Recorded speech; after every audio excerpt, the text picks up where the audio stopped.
Hello and welcome to my YouTube channel. मैं ज्योति शर्मा आपका Navamika classes में स्वागत करती हूं। तो बच्चों, आज मैं आपके सामने हिंदी भाषा प्रैक्टिस टेस्ट पेपर भाग 4 लेके आई हूं। बहुत इंपॉर्टेंट सीरीज़ है और मुझे आशा है आपने मेरे पहले टेस्ट पेपर भी सॉल्व किए होंगे, आपको मज़ा आया होगा। वो भी बहुत इंपॉर्टेंट सीरीज़ है और आपको वो बहुत काम आने वाली है आपकी परीक्षाओं में। तो चलिए आज हम शुरू करते हैं हिंदी भाषा प्रैक्टिस टेस्ट पेपर भाग 4। और उससे पहले मैं आपसे कहना चाहती हूँ कि जिसने अभी तक मेरे चैनल को सब्सक्राइब नहीं करा है तो प्लीज़ मेरे चैनल को सब्सक्राइब करें, लाइक करें, शेयर करें और कमेंट करें। चलिए शुरू करते हैं जल्दी से आज का टेस्ट पेपर। तो आज का पहला क्वेश्चन है कि बुंदेली कन्नौजी ब्रज भाषा की उत्पत्ति हुई है। कहाँ से हुई है? पश्चिमी हिंदी से, राजस्थानी से, बिहारी से कि पूर्वी हिंदी से? तो इसका सही आंसर है पश्चिमी हिंदी से।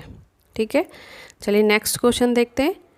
अपभ्रंश का शाब्दिक अर्थ है कि पतन होता है कि गिरा हुआ कि बिगड़ा हुआ। तो इसका जो शाब्दिक अर्थ होता है वो तीनों सही है। तो यानी इसका सही उत्तर होगा उपरोक्त सभी।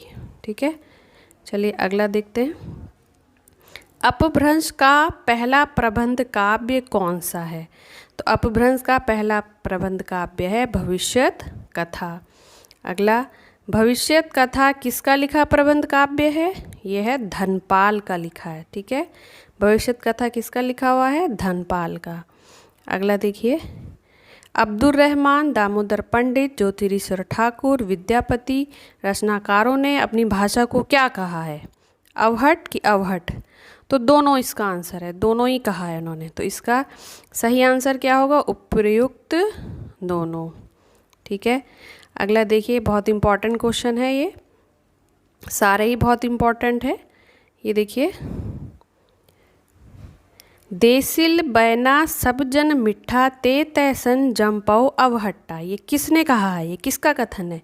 ये कथन है विद्यापति का। ठीक है, यहाँ पर उन्होंने अपनी भाषा को प्राकृत से श्रेष्ठ बताया है, तो इसलिए उन्होंने ये कहा है। तो ये किसने कहा है? विद्यापति ने। इसको याद रखिएगा, देसिल बैना सब जन मिठा ते तैसन जमपौ अवहट्टा। तो ये पंक्ति किसने कही है? विद्यापति ने। ठीक है, अगला, अपभ्रंश का वाल्मीकि किसे कहा जाता है? ये बहुत इंपॉर्टेंट क्वेश्चन है। स्वयंभू को, जिन्होंने परम चरयु लिखी थी। ठीक है, अपभ्रंश का वाल्मीकि किसे कहते हैं? स्वयंभू को। इनकी रचना है परम चरयु, ये भी पूछी जाती है। नेक्स्ट क्वेश्चन है, हिंदी को उधार लेने वाली भाषा न समझकर रचनात्मक भाषा किसने कहा है? ये कहा है डॉक्टर उदय नारायण तिवारी ने। बहुत इंपॉर्टेंट क्वेश्चन है ये, कि हिंदी को उधार लेने वाली भाषा न समझकर रचनात्मक भाषा कहा है। किसने?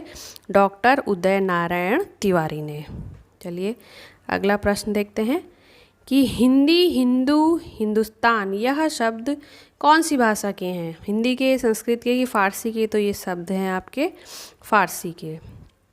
ठीक है, अगला देखिए, हिंदी भाषा का जन्म कहाँ हुआ, कहाँ से माना जाता है? तो उत्तर भारत से।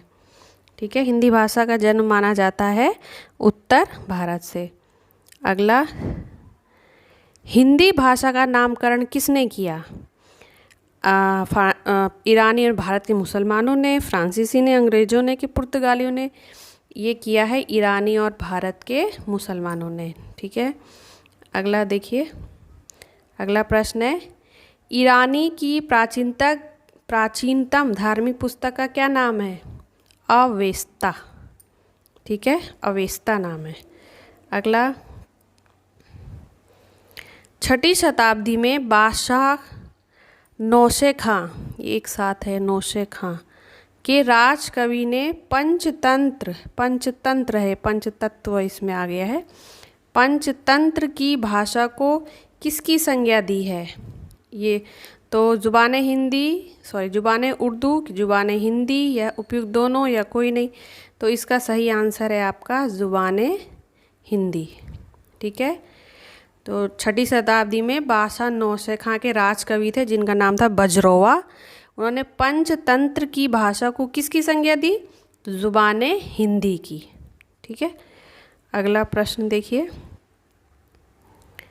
मसूद, अमीर खुसरो और अबुल हसन ने देसी भाषा को क्या नाम दिया है? हिंदी, हिंदवी और हिंदुई, अरबी, फारसी, उर्दू, उपयुक्त दोनों या दोनों में से कोई नहीं। तो इसका सही आंसर है हिंदी, हिंदवी और हिंदुई। बहुत इंपॉर्टेंट क्वेश्चन है। अगला देखिए, मुसलमान कवियों ने हिंदी को फारसी के सांचे में डालकर एक दूसरा नाम दिया था, वो क्या था? रेख्ता, हिंदी, अरबी या कोई नहीं। तो इसका सही आंसर है रेख्ता। ठीक है। अगला देखिए, उर्दू मूलतः कौन सा शब्द है, किस भाषा का शब्द है ये? तो ये है आपका तुर्की भाषा का। ठीक है, उर्दू कौन सी भाषा का शब्द है? तुर्की भाषा का। फारसी भाषा का बिगड़ा हुआ रूप क्या है? तो वो है रेख्ता।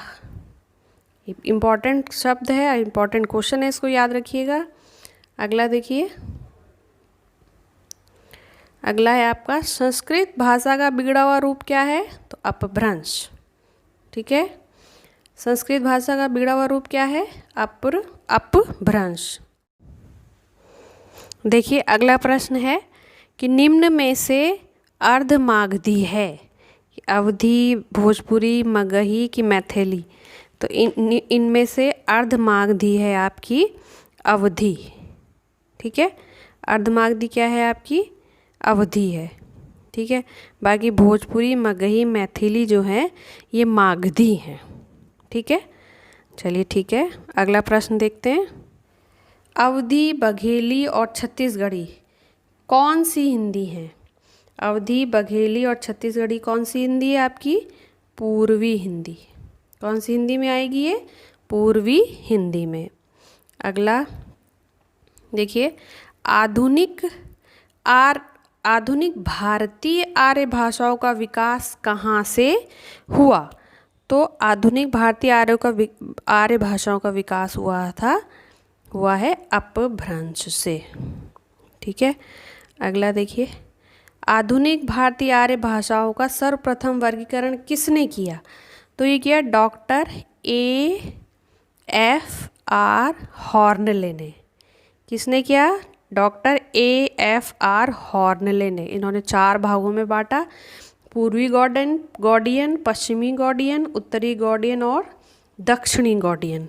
4 भागों में इन्होंने आधुनिक भारतीय आर्य भाषाओं को बांटा। किसने? Doctor A.F.R. हॉर्नले ने। कौन सी हैं वो चारों? पूर्वी गौड़ियन, पश्चिमी गौड़ियन, उत्तरी गौड़ियन और दक्षिणी गौड़ियन। पूर्वी में आपकी पूर्वी हिंदी, बंगला, असमी और उड़िया आएगी। पश्चिमी में हिंदी, राजस्थानी, गुजराती, सिंधी और पंजाबी। और उत्तरी गौड़ियन में गढ़वाली, नेपाली, पहाड़ी और दक्षिणी गौड़ियन में आपकी मराठी। तो ये किसने किया था वर्गीकरण? Doctor A.F. हॉर्नले ने। ठीक है, चलिए आगे बढ़ते हैं अगले क्वेश्चन में। आधुनिक भारतीय आर्य भाषाओं का सर्वप्रथम वर्गीकरण कब हुआ? Doctor A.F. हॉर्नले ने किया था और 1880 में किया था। ठीक है, अगला प्रश्न देखिए, खड़ी बोली का दूसरा नाम क्या है? बहुत बार प्रश्न ये आए हैं, कौरवी। खड़ी बोली का दूसरा नाम क्या है? कौरवी। जयपुरी का दूसरा नाम क्या है? आपके ढूंढाड़ी।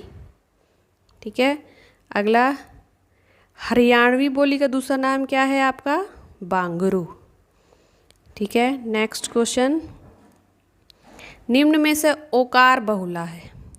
ओकार बहुला है आपकी इसमें कन्नौजी, इसमें ओ स्वर। ठीक है, औ स्वर है तो ये ओकार बहुला, ओकार बहुला। ठीक है, अगला भोजपुरी, मगही, मैथिली बोली किसकी है? कौन से के अंतर्गत आएंगी ये? राजस्थानी के अंतर्गत आएंगी कि पश्चिमी कि पूर्वी की बिहारी? तो ये आएगी आपकी बिहारी।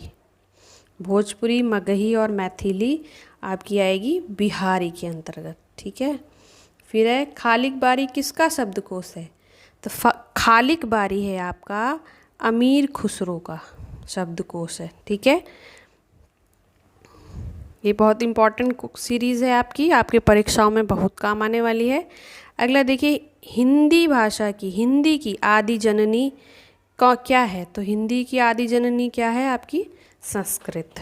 ठीक है, तो बच्चों आज आपको ये सीरीज़ कैसी लगी? आपको पसंद आई होगी और आपके लिए परीक्षाओं में बहुत महत्वपूर्ण साबित होगी और आपके परीक्षाओं में मदद करेगी। तो थैंक यू बच्चों। आप अंत में मैं इतना ही कहूँगी कि आप लोग सब अपनी परीक्षाओं में सफल होएं और सब अपने लक्ष्य को प्राप्त करें। Okay, thank you, good bye.